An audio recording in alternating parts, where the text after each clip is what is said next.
Мен 8-ші б сынып оқушысы Маханов Алинур. 8-ші А сыныбынан Мұқағали мәңгі ғұмыр атты жолыңызды қабыл етемін.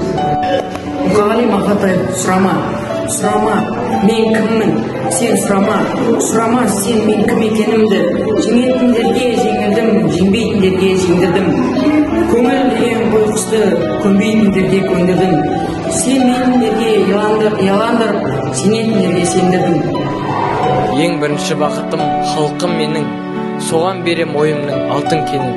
Ол бар болса мен бармын, құр болмаймын, қымбатырақ алтыннан нарқым менің. Ал екінші бақытым тілім менің, тас жүректі тіліммен тілімдедім. Кейде дүниеден түңілсем де, қасиетті тіліммен түңілмедім. Бақытым бар үшінші отан деген, Құдай деген кім десе отан дерім. Оты сөнген жалғанда жан барсың ба, ойланбай-ақ келді отал менен.